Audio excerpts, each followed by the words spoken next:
On number 6, you're finding the surface area of the prism. In order to do so, you need to make sure that you're including all of the faces of your solid.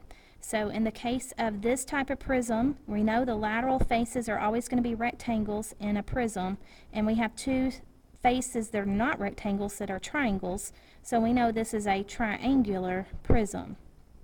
So in finding its surface area, I have 3 of the rectangular faces and then the 2 triangular faces, and I want to make sure that I include all of them in the surface area.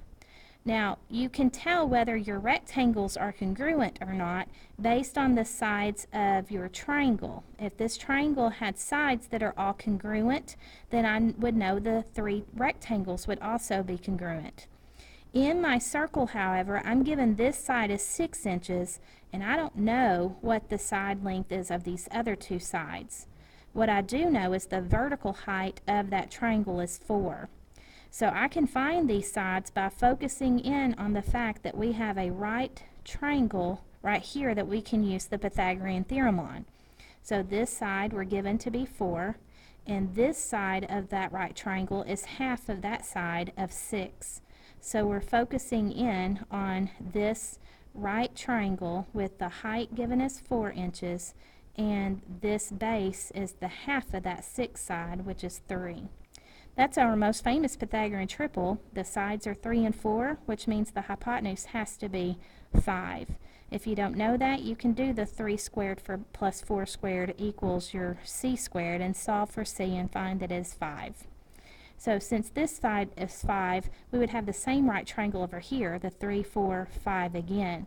So all 3 of my rectangles are not congruent. I have 2 of them that are going to be congruent, but the one on the bottom is a different size. So be careful in finding the areas of all 5 faces. So the bottom rectangle, I know I find the area of a rectangle by length times width, and the bottom is a 6 by 10. So 6 times 10 is 60. The left and right rectangles are congruent.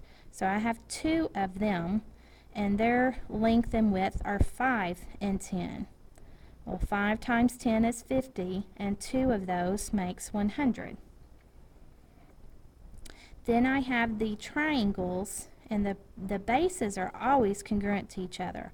So we have 2 of those, but to find the area of a triangle, it's 1/2 base times height. Now remember, the area of the triangle is not just this half here that we use to find the length of that side right there. The triangle is this whole base. And so to find the area of a triangle, it's 1/2 base times height, and the base and height always have to be perpendicular to another. So we were given the height here to be 4 inches. The side that it's perpendicular to is this side right here, which we were given to be 6 inches.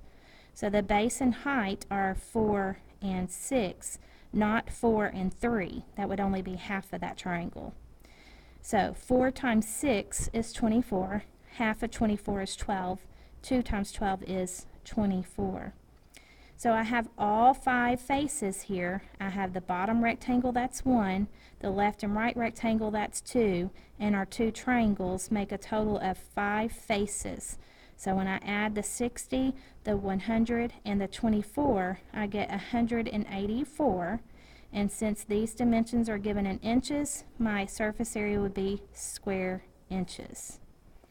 Make sure that you know the formula for the area of a trapezoid for your test. Remember, it's very similar to the area of a triangle, which is 1/2 base times height, but trapezoids have 2 bases that have to be added, not multiplied, added together. So it's 1/2 the sum of the 2 bases times the height. Remember, the bases are parallel to each other. The height is the distance between those 2 parallel sides.